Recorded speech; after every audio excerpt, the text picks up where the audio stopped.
ఓం అజ్ఞానతిమిరాంధస్య జ్ఞానాంజనశలాకయా చక్షురున్మిళితం యేన తస్మై శ్రీగురవే నమః. శ్రీచైతన్యమనోభీష్టం స్థాపితం యేన భూతలే స్వయం రూపः కదా మహ్యాం దదాతి స్వపదాంతికం. నమావో విష్ణుపదాయ కృష్ణప్రేష్టాయ భూతలే శ్రీమతే భక్తి వేదాంత స్వామినితి నామనే. నమస్తే సరస్వతి దేవే గౌరవాణి ప్రచారిణే నిర్విశేష శూన్యవాది పాశ్చాత్య సతారిణే. जय श्री कृष्ण चैतन्य प्रभु नित्यानंद श्री अद्वैत गदाधर श्रीवासादि गौर भक्त वृंद.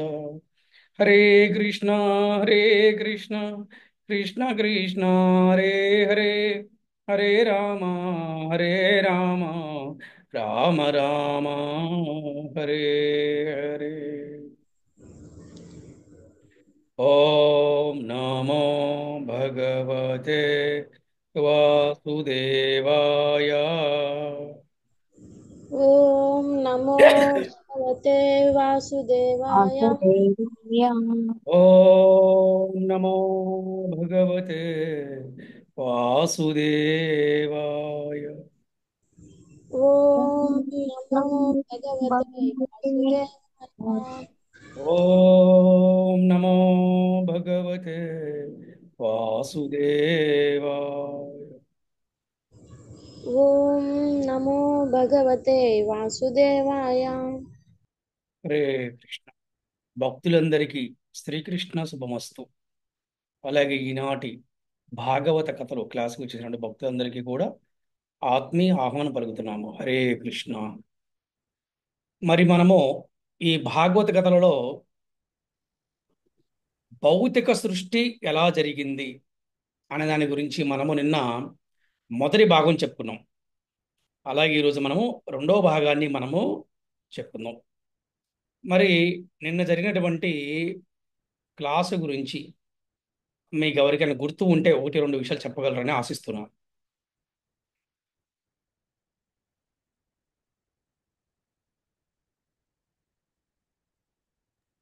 హరే కృష్ణ ప్రభుజీ. హరే కృష్ణ పరమాత్మ నుంచి 3 అవతారాలు వస్తాయి కదా ప్రభుజీ. అవును. కరణోదక సాయి విష్ణువు, క్షీరోదక సాయి విష్ణువు, గర్భోదక సాయి విష్ణువు. Yes mother. కరణోదక సాయి విష్ణువు నుంచి నాభి నుంచి కమలం నుంచి బ్రహ్మదేవుడు సృష్టి జరుగుతుంది కదా ప్రభుజీ. గర్భోదక సాయి విష్ణువు నాభి నుండి గర్భోదక సాయి విష్ణువు నాభి నుండి కమలం ఉద్భవిస్తుంది. ఆ కమలం నుంచి బ్రహ్మదేవుడు ఉద్భవిస్తాడు. తొలి సృష్టి బ్రహ్మదేవుడు. అతని నుంచి అందరూ సృష్టి పుడతారు ప్రభుజీ. హరే కృష్ణ. హరే కృష్ణ. పద్మావతి దేవి మీరు చెప్తారా ఉన్నా? ఎస్ గురూజీ. నిన్న జరిగిన క్లాస్ నుంచి గురూజీ ఈ భౌతిక జగత్తు అనేది బద్ధజీవుల కోసం భగవంతుడే సృష్టించాడు అని తెలుసుకున్నాను గురూజీ. అండ్ అలాగే మనమందరం కృష్ణుని యొక్క దాసులము, జీవేర నిత్య కృష్ణదాస్. భగవంతునికి ఎల్లప్పుడూ మనం దాసులమే అని తెలుసుకొని వాసుదేవుడే సర్వస్వం అని తెలుసుకునేవారు తిరిగి గోలోకానికి చేరుకుంటారు అని తెలుసుకున్నాను గురూజీ. Very good. సో నిన్న మనము ఎన్నో విషయాలు మనం చెప్పుకున్నాము. శ్రీకృష్ణ భగవాను నుంచే 3 విష్ణు అవతారాలు వచ్చాయని చెప్పుకున్నాం. కృష్ణుడి నుంచే విష్ణు అవతారాలు వచ్చాయి, కానీ విష్ణువు నుంచి దశావతారాలు రాలేదు అన్న విషయం మనకి చాలా క్లియర్గా భాగవతంలో మనకి తెలుస్తుంది కదా. ఈ ఒక్క విషయాన్ని తెలుసుకున్నవాడు ఈ ఒక్క బంధాల నుంచి ముక్తి పొందుతాడని కూడా మనకి భాగవతం చెప్తుందన్నమాట. ఏ ఒక్క విషయం అంటే కృష్ణుడి నుంచే 3 విష్ణువులు వచ్చారు, విష్ణువు నుంచి దశావతారాలు రాలేదు అన్న విషయం తెలుసుకున్నవాడు. సో అలాగే మరి ఈరోజు మనము ఇంకా కొన్ని విషయాలు తెలుసుకునే ప్రయత్నం మనం చేద్దాము.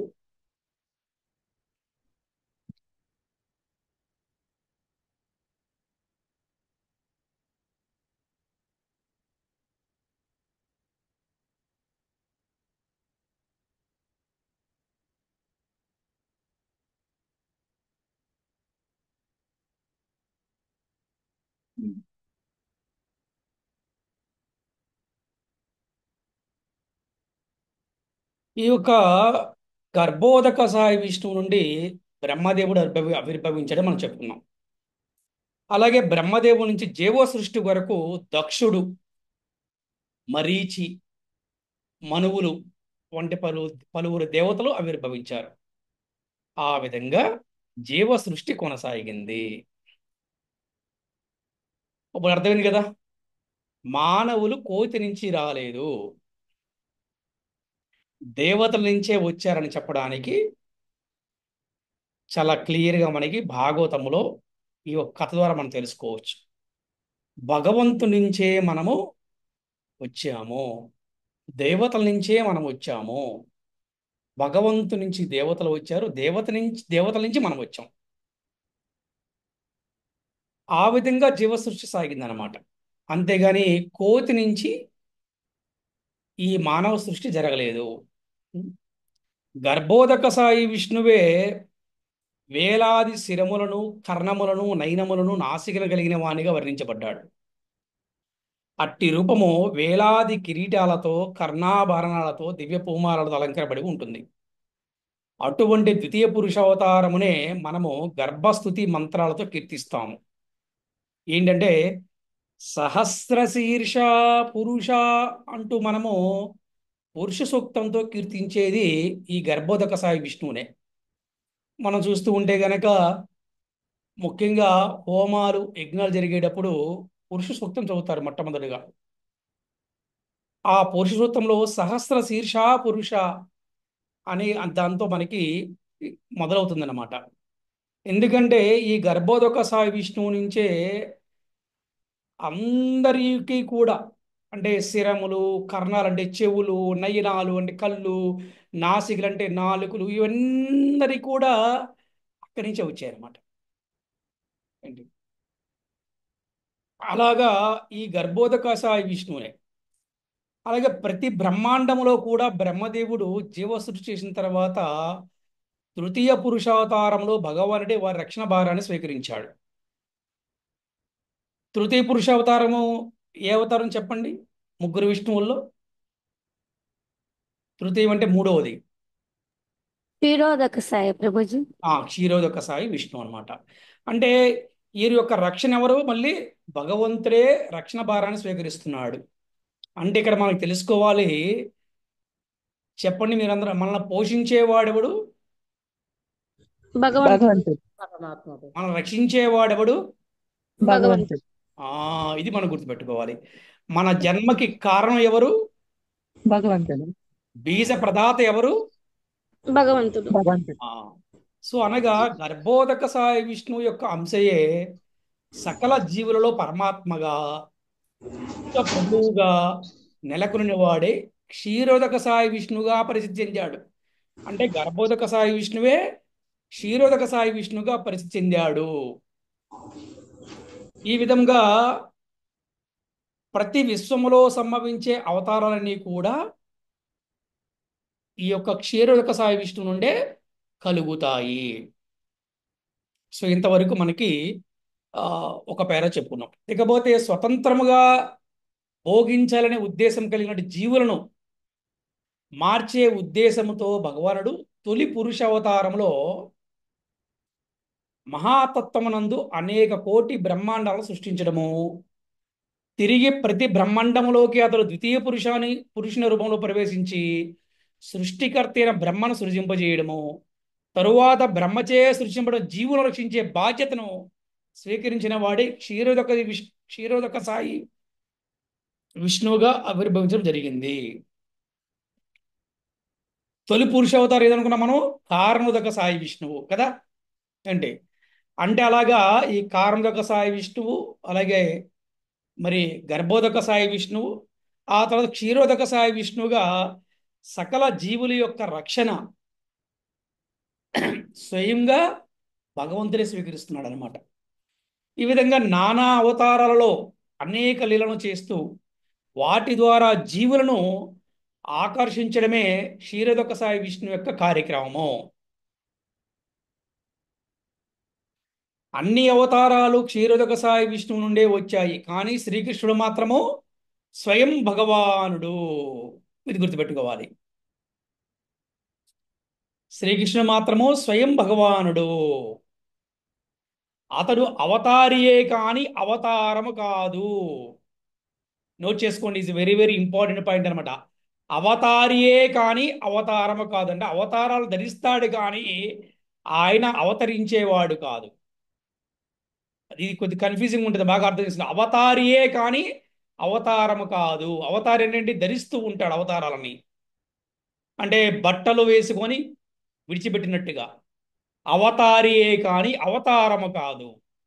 చాలా చక్కగా అందరూ అర్థం చేసుకోండి. అందుకే శ్రీమద్ భాగవతం ఏమంటుందంటే కృష్ణస్తు భగవాన్ స్వయం అని పలికింది అనమాట.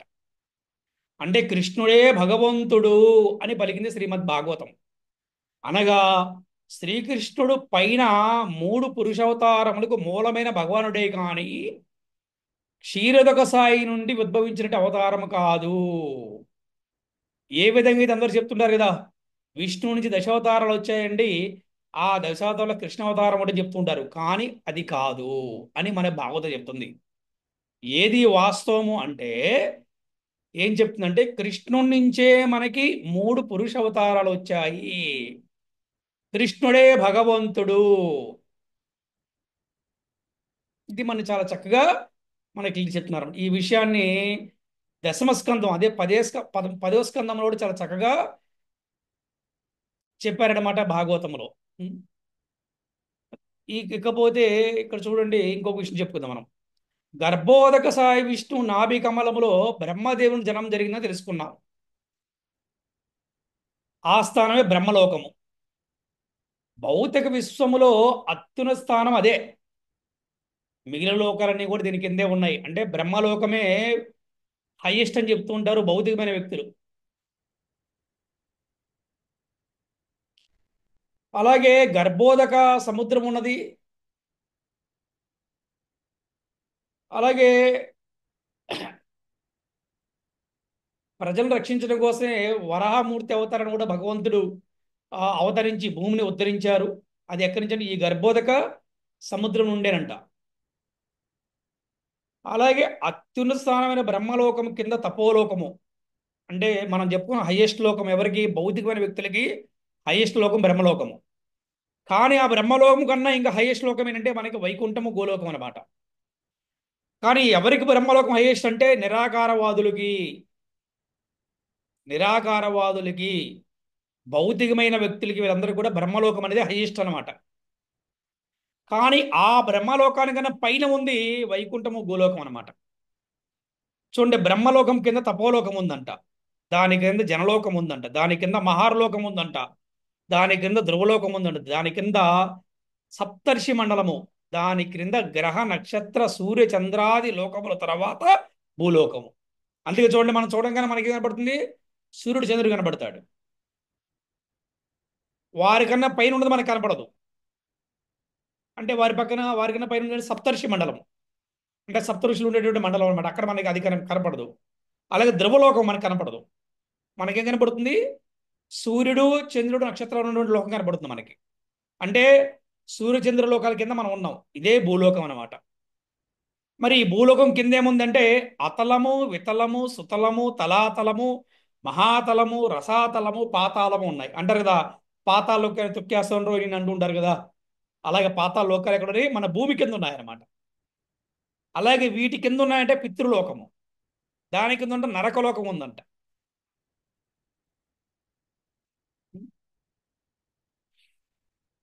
ఈ విధంగా లోకాలలో బ్రహ్మలోకము మహా ఉన్నతమైనది అయినప్పటికీ కూడా అటువంటి బ్రహ్మలోకాన్ని చేరిన వారు కూడా మళ్ళీ తిరిగి భూలోకానికే తిరిగి రావలసి ఉంటుంది.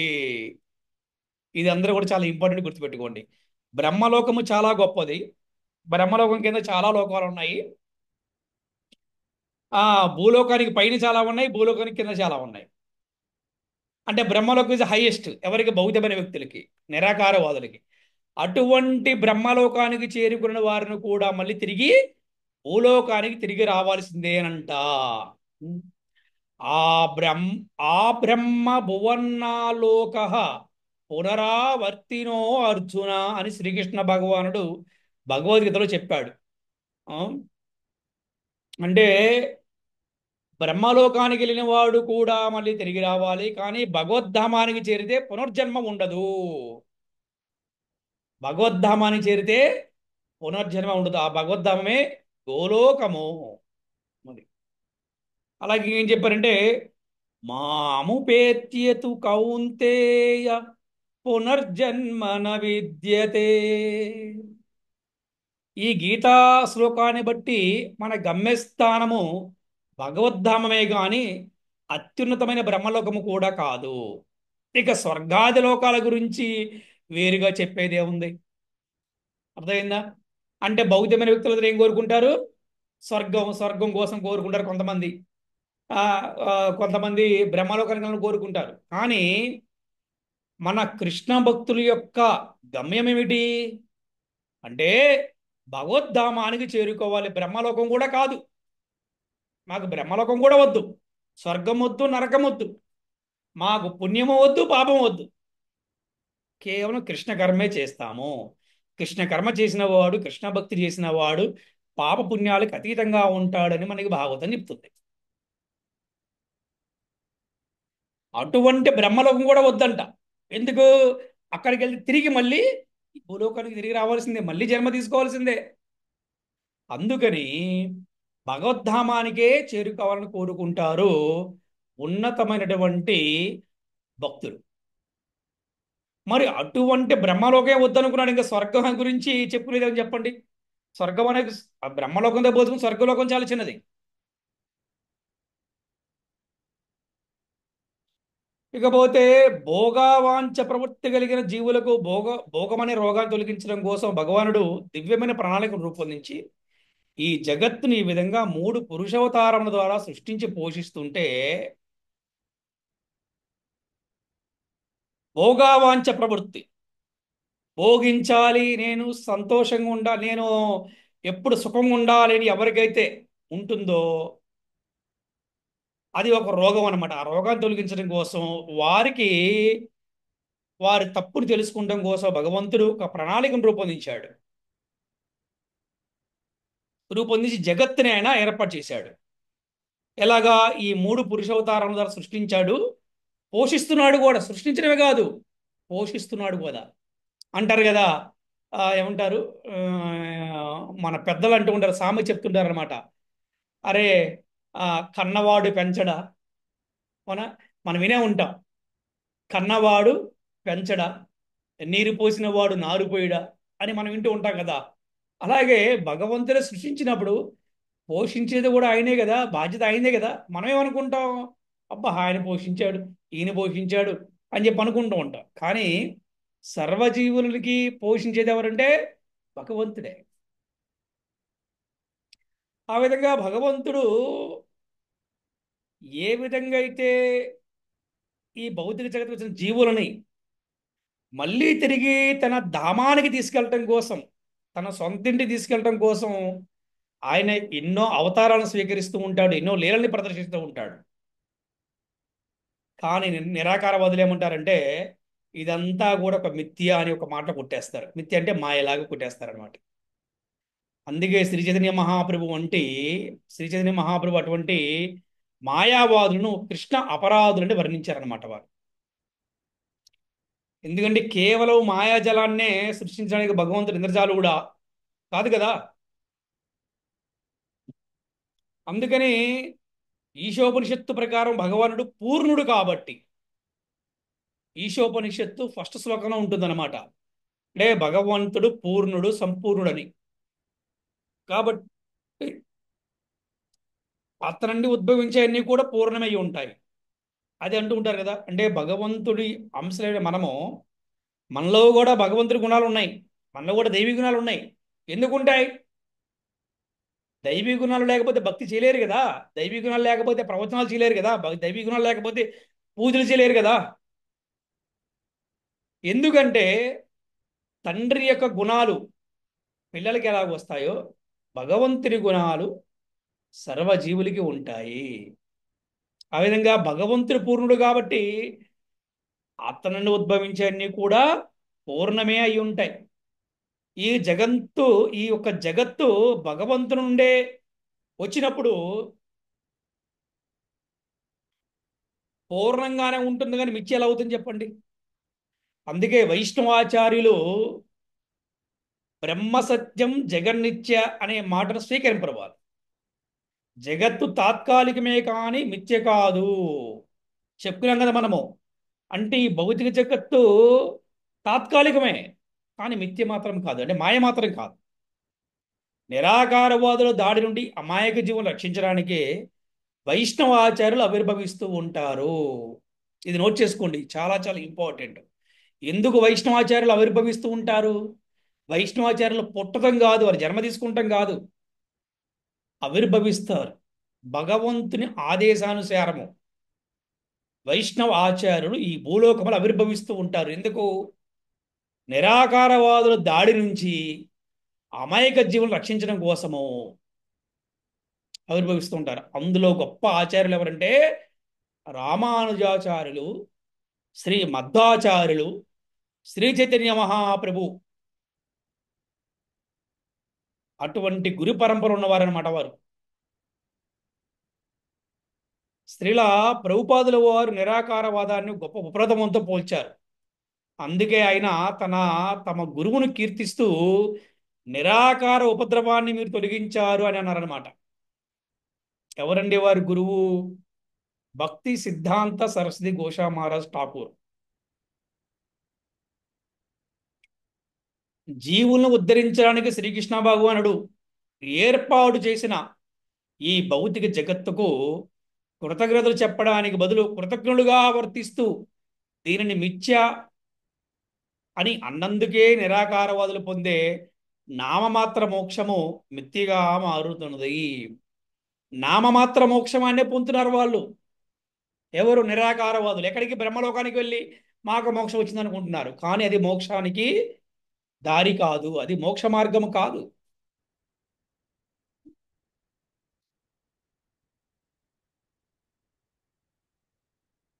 అలాగే శ్రీల ప్రభుపాద వారు ఈ యొక్క 18 ఆ పుస్తకాలని, అంటే 12 స్కందాలని ఆయన చక్కగా స్టడీ చేసి భాగవతుని ప్రథమ స్కందం మీద ఉన్నటువంటి రేఖాచిత్రానికి అనుగుణంగా ఒక మంచి వివరణ ఇచ్చారనమాట.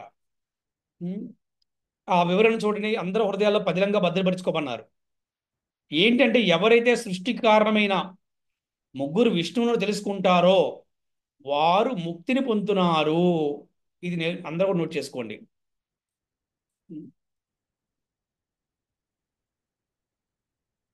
ఇక్కడ మనకి కొన్ని పాయింట్స్ ఇచ్చారు. పెద్ద తామర కర్ణికను పోలిన ఆధ్యాత్మిక లోకమే గోలోక బృందావనము. అది దేవదేవుడైన శ్రీకృష్ణుడు నిత్య నివాస స్థానము. గోలోకము నుండియే బ్రహ్మజ్యోతి అనటి ఆధ్యాత్మిక తేజము సర్వత్రా వ్యాపిస్తున్నది. నిరాకారవాదులకు అదే చరమ గమ్యస్థానము. ఈ బ్రహ్మజ్యోతికి కూడా, ఈ బ్రహ్మలోకానికి కూడా శక్తి ఎక్కడి నుంచి వస్తుందంటే గోలోకము నుంచే. ఏ విధంగా అంటే సూర్యుడి నుంచి సూర్యకిరణాలు వస్తున్నాయి, ఆ కిరణాలకు శక్తి ఎక్కడి నుంచి వస్తుంది? సూర్యుడి నుంచే వస్తుంది కదా. అలాగే ఈ బ్రహ్మలోకానికి కూడా గోలోకం నుంచే శక్తి వస్తుంది, ఆ గోలోకం నుంచి తేజస్సు వస్తుంది. అంతేగాని బ్రహ్మలోకానికి సపరేట్గా మీ తేజస్సు రావట్లేదు. అక్కడ సూర్యకిరణాలలో అసంఖ్యాకమైన లోకాలు నిలిచి ఉన్నట్లుగానే ఈ బ్రహ్మజ్యోతిలో కూడా అసంఖ్యాకమైన ఆధ్యాత్మిక లోకాలు ఉన్నాయి.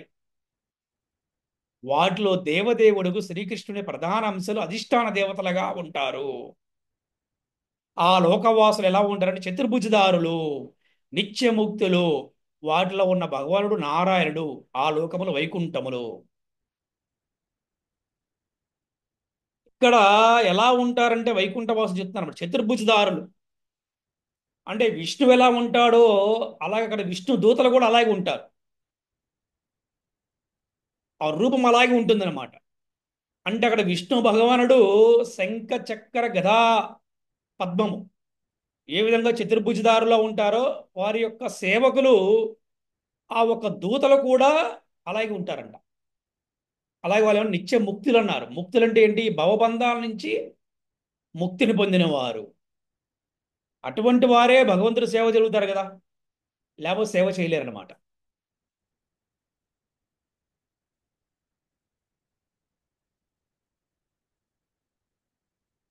అలాగే ఇంకా చెప్పారనమాట. ఏం చెప్పారంటే,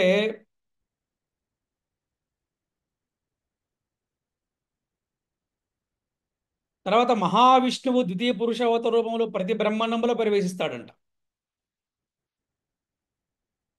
అతడే గర్భోదక సాయి విష్ణువు. అతడున్న గర్భోదక జలాలు శేషనాగుపై శయనిస్తాడు. అతని నాభి నుండే కమలము ఉద్భవించగా దానిలో బ్రహ్మ ఉద్భవిస్తాడు. ఆ బ్రహ్మదేవుడే తర్వాత దేవ మనుష్యాది జీవజలాన్ని సృష్టిస్తాడు. వారి రక్షణకై ద్వితీయ పురుషుడు తృతీయ పురుషునిగా అవతరించి క్షీరోదక సాయిగా పిలువబడతాడు. అతడే జీవుల యందు పరమాత్మునిగా నిలిచి నానా అవతారాలను స్వీకరిస్తాడు.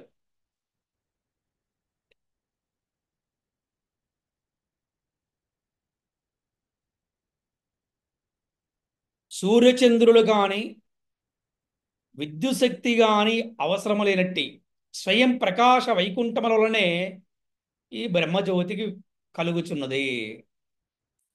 అంటే అక్కడ గోలోకములో సూర్యుడు ఉండడు, చంద్రుడు ఉండడు. స్వయం ప్రకాశము అంటే భగవంతుడి యొక్క కాంతి అంత ఉంటుందన్నమాట.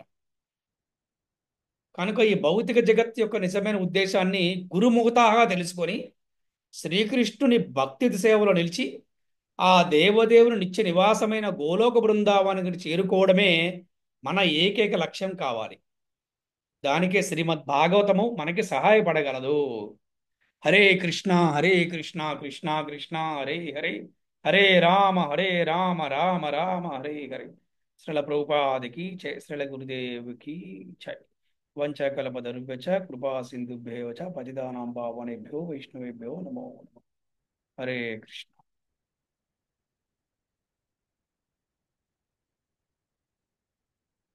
సో ఈరోజు మనము ఈ యొక్క భౌతిక సృష్టి ఎలా జరిగింది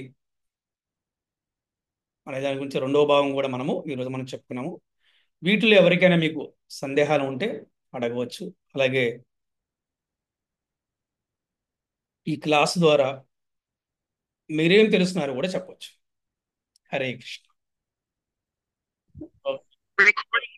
ఆ, బాగా అనిపించింది వాళ్ళ బ్రహ్మలోకము, వైకుంఠము, భూలోకము, మళ్ళీ ధ్రువలోకము, స్వప్నలోకము ఇవన్నీ చెప్పారు కదా ప్రభుజీ. ఇలా ఇన్ని లోకాలు ఉంటాయి అని చెప్పేసి మాకు అర్థమైంది ప్రభుజీ. బాగుంది వాళ్ళ క్లాస్ మాత్రం. ఇంట్రెస్ట్ గా అనిపించింది ప్రభుజీ. తెలియని విషయాలు కూడా మీరు చెప్పే క్లాస్ లో వింటుంటే నాకు తెలుస్తుంది ప్రభుజీ. ఇన్ని ఉన్నాయి, ఇట్లా ఉంది అన్నది అర్థమవుతుంది ప్రభుజీ బాగా.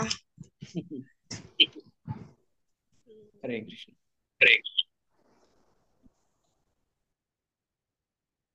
అందుకే మనకి ఆచార్యులు చెప్తున్నారు, భగవద్గీత భాగవతం చదవందే ఎవరికి కూడా సంపూర్ణమైన జ్ఞానం రాదంట. మనం చిన్నప్పటి నుంచి చదువుకున్నటువంటి పుస్తకాలలో ఎవరి నుంచో వచ్చిన పుస్తకాలు, మనం ఏదో చరిత్రలో కొంతమంది రాసిన పుస్తకాలను చదువుకున్నామో వాటిని అంటగట్టారన్నమాట. కానీ నిజమైన జ్ఞానం ఏమిటి అంటే మనకి భగవద్గీతలో భాగవతంలో ఉంది. మనిషి కోతి నుంచి రాలేదు, భగవంతుడి నుంచి దేవతలు వచ్చారు, ఆ దేవతల మను అనే దేవత ద్వారా మనుషులు వచ్చారని మనకి ఈ భాగవత కథలో ఉంది.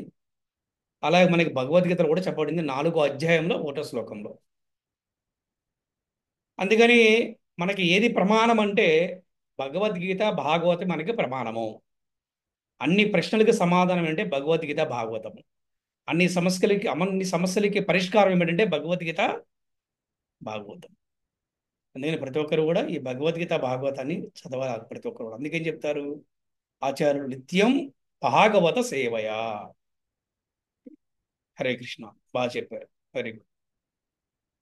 Thank you. తెలుసుకున్నానంటే కృష్ణుడు అవతారియే కానీ అవతారం కాదు అని తెలుసుకున్నాను గురూజీ. అంటే కృష్ణుడు అవతారాలని ధరిస్తాడు కానీ ఆయనే అవతారం కాదు అని తెలుసుకున్నాను గురూజీ. ముగ్గురు విష్ణువుల్లో గర్భోదక సాయి విష్ణువు నుండి అందరూ వచ్చారు కానీ అందరూ అంటే ఈ సృష్టి అంతా వచ్చింది కానీ కృష్ణుడు మాత్రం గర్భోదక సాయి విష్ణువు నుండి రాలేదు. కృష్ణుడి నుండే ఆ ముగ్గురు విష్ణువులు వచ్చారని తెలుసుకున్నాను గురూజీ. మరియు నిరాకారవాదులకి భౌతికమైన వ్యక్తులకి వీళ్ళందరూ బ్రహ్మలోకమే గొప్పది, బ్రహ్మలోకంని చేరుకోవాలి, బ్రహ్మజ్యోతి అని అంటూ ఉంటారు కానీ బ్రహ్మలోకం కంటే వైకుంఠం గోలోకం చాలా గొప్పవి, అవే హైయెస్ట్ అని తెలుసుకున్నాను గురూజీ. చెప్పాలంటే బ్రహ్మలోకము చాలా గొప్పది అయినా సరే బ్రహ్మజ్యోతికి వెళ్ళిన వాళ్ళు మళ్ళీ భౌతిక సృష్టిలో మళ్ళీ ఈ జననం మరణ ఆ చక్రంలో ఈ లైఫ్ సైకిల్లో మళ్ళీ పుడుతూ ఉండాలి, చచ్చిపోతూ ఉండాలి, మళ్ళీ పుట్టాలి, చచ్చిపోవాలి. కానీ ఎవరైతే భగవద్ధామంకి చేరుకుంటారో అంటే వైకుంఠ గోలోకాలకి ఎవరైతే చేరుకుంటారో వాళ్ళకి మాత్రం మళ్ళీ ఈ జనన మరణం ఇది ఉండదని తెలుసుకున్నాను గురూజీ. అమాయకులని ఈ నిరాకార తత్వం నుండి కాపాడడానికి రక్షించడానికి మన ఆచార్యులు ఎంతో మంది ఆచార్యులు అవతరిస్తూ ఉంటారని తెలుసుకున్నాను గురూజీ. అందులో ముఖ్యమైన వారు రామానుజాచార్యులు, మధ్వాచార్యులు, శ్రీ చైతన్య మహాప్రభు అని తెలుసుకున్నాను గురూజీ. ఎవరైతే ఈ ముగ్గురు విష్ణువుల గురించి తెలుసుకొని అర్థం చేసుకుంటారో వాళ్ళకి ముక్తి ప్రసాదం అవుతుందని తెలుసుకున్నాను గురూజీ. మరియు గోలోకంలో భగవంతుడికి సేవ చేసే ప్రతి సేవకులు చతుర్భుజధారులని తెలుసుకున్నాను గురూజీ. అంటే ప్రతి ఒక్కరు సేవ చేసే వాళ్ళు కానీ ఎవరైనా సరే అందరూ విష్ణువుకి నాలుగు హస్తాలు ఉంటాయి. శంఖము, చక్రము, గదము, ఈ నాలుగు వాళ్ళకి అంటే వాళ్ళు కూడా చతుర్భుజధారులు విష్ణువు యొక్క స్వరూపాన్నే కలిగి ఉంటారని తెలుసుకున్నాను గురూజీ. మరియు వాళ్ళు నిత్య ముక్తులు అంటే వాళ్ళకి భవబంధాల నుండి వాళ్ళు ముక్తులైన వారే ఉంటారని తెలుసుకున్నాను గురూజీ. మరియు మనకి ముగ్గురు విష్ణువుల నుండి గర్భోదక సాయి విష్ణువు యొక్క నాభి కమలం నుండి బ్రహ్మదేవుడు వచ్చారు. ఆ బ్రహ్మదేవుడి నుండి మొత్తం సృష్టి వచ్చింది. అంటే ఈ దేవతలు, మనుషులు వీళ్ళందరూ వచ్చారని తెలుసుకున్నాను గురూజీ. మరియు గోలోకంలో స్వయం ప్రకాశం అంటే కృష్ణుడే స్వయంగా, సూర్యుడు, చంద్రుడు, ఈ నక్షత్రాలు ఇవేమి అక్కడ ఉండవు. కృష్ణుడే స్వయంగా తన ప్రకాశంతో వెలుగునిస్తాడు అని తెలుసుకున్నాను గురూజీ. అంటే ఆ వెలుగే బ్రహ్మజ్యోతికి కూడా వస్తుంది అని కూడా తెలుసుకున్నాను గురూజీ. హరే కృష్ణ. హరే కృష్ణ. వెరీ గుడ్ మాత, చాలా బాగా చెప్పారు. చాలా బాగా చెప్పారు గురూజీ. ఈ రోజు క్లాస్ చాలా ఇంట్రెస్టింగ్. హరే కృష్ణ. డేటు భౌతిక జగత్తు ఎలా సృష్టించబడింది అనే దాంట్లో ఈ రోజు నేను ఏం తెలుసుకున్నాను అంటే గర్భోదక సాయి విష్ణువు నుండి బ్రహ్మదేవుడు వచ్చారు అని తెలుసుకున్నాను. అండ్ అలాగే బ్రహ్మదేవుడి నుంచే జీవ సృష్టి కొనసాగింది అని, దానికోసం దక్షుడు, మనువులు, మరీచి వంటి దేవతలందరూ ఆవిర్భవించారు అని, వీరి ద్వారా జీవ సృష్టి కొనసాగింది అని తెలుసుకున్నాను. అండ్ అలాగే ఏవైతే ఈ క్షీరోదక విష్ణువు, గర్భోదక సాయి విష్ణువు నుంచి వచ్చాయో ఆ అన్ని అవతారాలు విష్ణువు నుండే వచ్చాయి అని తెలుసుకున్నాను. అంటే క్షీరోదక సాయి విష్ణువు నుండి వచ్చాయి కానీ శ్రీకృష్ణుడు మాత్రము స్వయం భగవానుడు అని తెలుసుకున్నాను. అంటే శ్రీకృష్ణుడు అవతారియే కానీ అవతారం కాదు. అండ్ అలాగే శ్రీమద్ భాగవతంలో కూడా ఉంటుంది కృష్ణస్తు భగవాన్ స్వయం అని. అంటే కృష్ణుడు స్వయంగా భగవంతుడు అని భాగవతంలో కూడా ఉంది అని తెలుసుకున్నాను గురూజీ. శ్రీకృష్ణుడు ఏవైతే ఉన్నాయో ఆ 3 పురుష అవతారాలకి భగవంతుడే కానీ వాటి నుండి వచ్చిన అవతారం కాదు అని తెలుసుకున్నాను గురూజీ. అండ్ మనకి ఉన్న లోకాల్లో బ్రహ్మలోకం కింద తపోలోకము, దాని కింద జనలోకము, మహర్లోకము, దాని కింద ధ్రువలోకము, భూలోకము, పితృలోకము, నరకలోకాలు ఇవన్నీ ఉన్నాయని తెలుసుకున్నాను. అండ్ ఈ అన్ని లోకాలలో బ్రహ్మలోకమే ఉత్తమమైనది. అంతటి మహోత్తమైన బ్రహ్మలోకానికి చేరినా కానీ తర్వాత జీవుడు తిరిగి మళ్ళీ భూలోకానికి తిరిగి రావాల్సిందే అని ఇప్పుడు తెలుసుకున్నాను గురూజీ. ఆ శ్రీకృష్ణుడు భగవద్గీతలో చెప్తారు, ఏ ధామానికి వెళ్ళినా కానీ తిరిగి పునర్జన్మ ఉంటుంది, కానీ భగవద్ధామానికి చేరితే మాత్రం పునర్జన్మ ఉండదు అని గీతలో చెప్తారు గురూజీ. ఆ విషయం ఇక్కడ మళ్ళీ ఇంకొకసారి తెలుసుకున్నాను ఈ రోజు. సో దీన్ని బట్టి ఏం తెలుస్తుందంటే మన జీవుల యొక్క గమ్యస్థానం భగవద్ధామం చేరుకోవడమే అని తెలుసుకున్నాను. నిరాకారవాదుల నుండి అమాయక జీవుల్ని రక్షించడానికే మనకి వైష్ణవ ఆచార్యులు ఆవిర్భవిస్తారు. అంటే ఆవిర్భవించడం అంటే వీళ్ళు ఒక గొప్ప సామాన్యులు అయితే కాదు అని తెలుసుకున్నాను. ఎగ్జాంపుల్ గా శ్రీ మధ్వాచార్యులు, శ్రీ మద్రామానుజులు, శ్రీ చైతన్య మహాప్రభువు, శ్రీల ప్రభుపాదుల వారు వీరందరూ నిరాకారవాదుల నుండి రక్షించడానికే ఆవిర్భవించారు అని తెలుసుకున్నాను గురూజీ. జీవుల్ని ఉద్ధరించడానికే శ్రీకృష్ణ భగవానుడు ఈ భౌతిక జగత్తులకి నిరాకారవాదుల నుండి రక్షించడానికే ఈ ఆచార్యులు, వైష్ణవ ఆచార్యులు ఆవిర్భవించేలా చేస్తారు అని తెలుసుకున్నాను. అండ్ ఇంకొక నిరాకారవాదుల నుంచి ఒక పాయింట్ తీసుకొస్తే, ఎవరైతే ఈ సృష్టికి, ఈ జీవ సృష్టి మొత్తానికి కారణమైన ఆ ముగ్గురు విష్ణువుల్ని తెలుసుకుంటారో వారికి ఖచ్చితంగా ముక్తి లభిస్తుంది అని ఈ రోజు నేను తెలుసుకున్నాను గురూజీ. ఇందులో ఒక 3 పాయింట్స్. గోలోక బృందావనం అనేది తామర కర్ణికతో పోల్చారు ఆధ్యాత్మికచార్యులు. అంటే అక్కడే శ్రీకృష్ణుడు నివసిస్తూ ఉంటాడు, అక్కడ శ్రీకృష్ణుడు నిత్య నివాస స్థానము అని తెలుసుకున్నాను. అండ్ అదే గోలోకం నుంచి బ్రహ్మజ్యోతి, అంటే నిరాకారవాదులు ఎప్పుడు చేరుకోవాలి అనుకునే బ్రహ్మజ్యోతి కూడా గోలోకం నుంచే వచ్చింది అని తెలుసుకున్నాను గురూజీ. ఇవి ఏవైతే ఉన్నాయో ఇదంతా మళ్ళీ సేమ్ రిపీటెడ్, ఏ లోకానికి వెళ్ళినా కానీ తిరిగి జన్మించాలి, జన్మ మృత్యు జరా వ్యాధి అనే సైకిల్లో మళ్ళీ పడాలి. కాబట్టి ఈ భౌతిక జగత్తు యొక్క అసలైన ఉద్దేశం ఏమిటి అనేది ఒక ప్రాపర్ గురు పరంపరలో ఉన్న మీలాంటి శిక్షా గురువులు, దీక్షా గురువుల్ని ఆశ్రయించి భక్తియుక్త సేవతో శ్రీకృష్ణుడికి శరణాగతి పొంది తిరిగి గోలోకానికి చేరుకోవాలి అనేదే నిజమైన లక్ష్యం అని ఈ రోజు క్లాస్ లో మీ నుంచి తెలుసుకున్నాను గురూజీ. థ్యాంక్ యూ సో మచ్ గురూజీ. హరే కృష్ణ, బాగా చెప్పారు. Thank you. హరే కృష్ణ. హరే కృష్ణ హరే కృష్ణ కృష్ణ కృష్ణ హరే హరే, హరే హరే రామ. రామ రామ హరే హరే హరే హరే కృష్ణ కృష్ణ హరే హరే, హరే హరే రామ రామ హరే రామ, హరే రామ రామ రామ రామ రామ హరే హరే హరే కృష్ణ కృష్ణ కృష్ణ హరే హరే హరే, రామ. హరే రామ హరే రామ హరే రామ రామ రామ హరే హరే. ఉపాధికి చేసిన గురుదేవ్కి జై. హరి హరి బోల్. హరే కృష్ణ.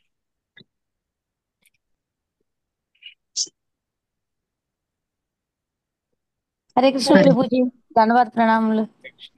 దండ ప్రణామాలు. హరే కృష్ణ. హరే కృష్ణ గురూజీ, ధన్వత్ ప్రణామం. Thank you Guruji.